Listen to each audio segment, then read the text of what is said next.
Spoilers, spoilers, spoilers. I repeat, this video will contain spoilers for Life is Strange, including its ending. If you do not want to be spoiled and have not completed Life is Strange as of yet, I suggest turning off this video, play the greatness, and then come back here teary-eyed with enough willpower to listen to me talk at the very least. Again, there will be spoilers, so with that said, let's begin.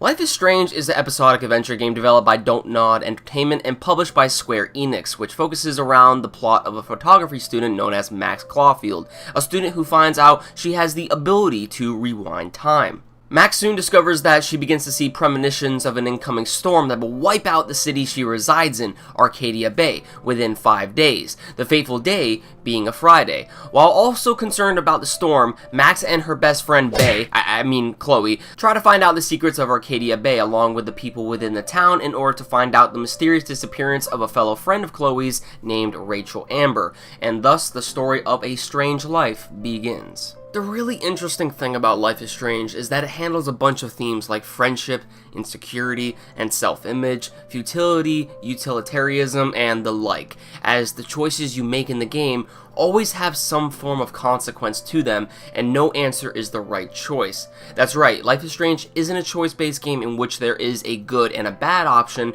The options themselves presented to the player are all neutral-based, as each choice leads to something that will impact the future of the game, and each choice has a weight to it, which makes the player think in the moment, is this really the right choice? And when we finally foresee the consequence of the actions we chose, we begin to think or even use Max's rewind ability to just see how different and what consequence will pop up differently to the option we chose before. And it just goes to show you that you begin to find out that each option you choose is not that much different compared to the other one. Each one is just as drastic, and each has some form of consequence to the game that will impact the overall arcing storyline and even the ending. And that is what I really appreciate out of Life is Strange. I mean, we have seen tons of video games out there that handle the choice-based method, but in my personal opinion, Life is Strange is something special. It takes inspiration from those games,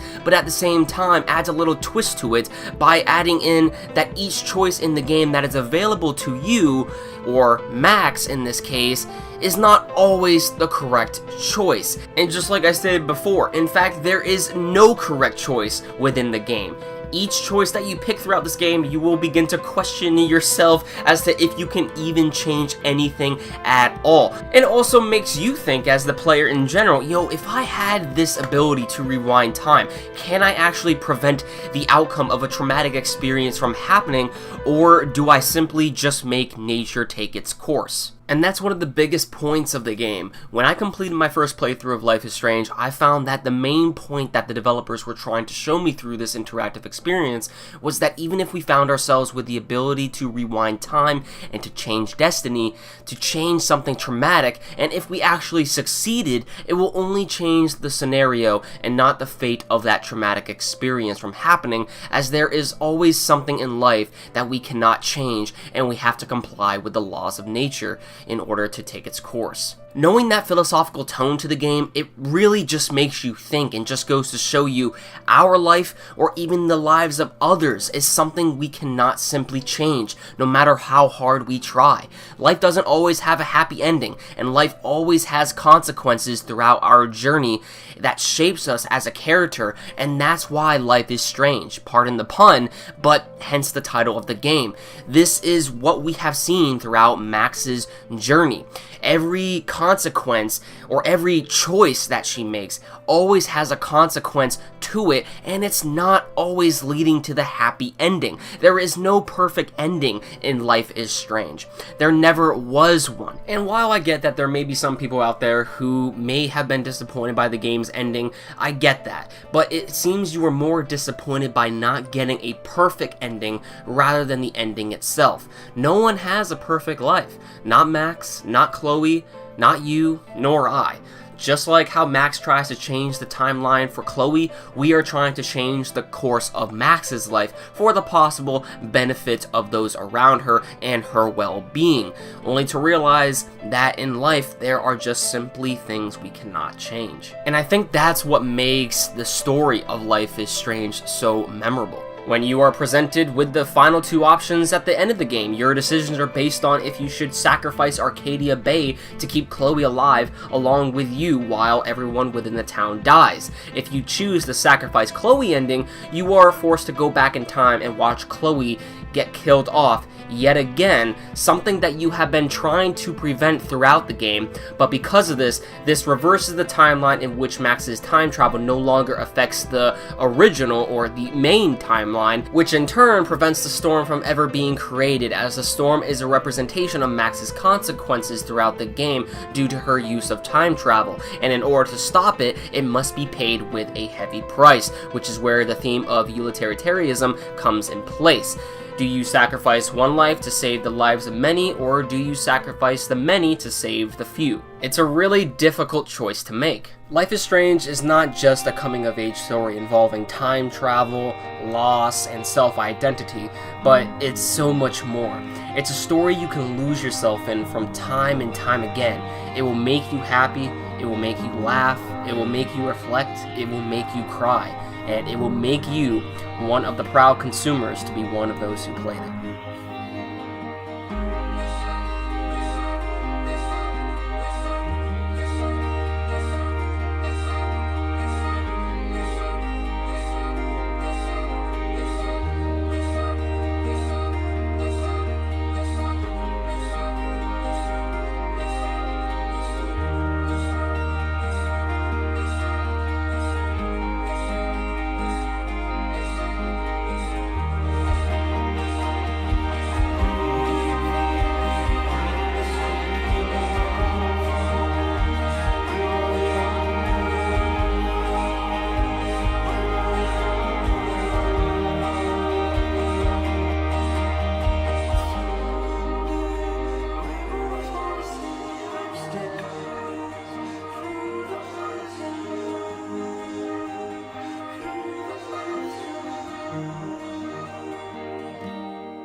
Hey, did you like the video? Be sure to give this video a big thumbs up if you enjoyed it. It really helps out the channel. Also, let me know in the comments down below as to your experiences through Life is Strange.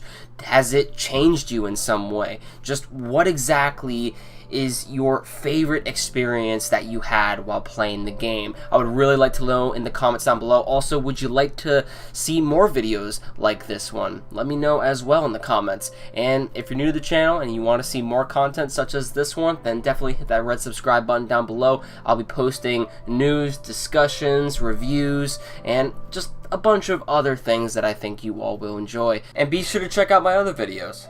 That about does it for this video, everyone. Thank you all for watching.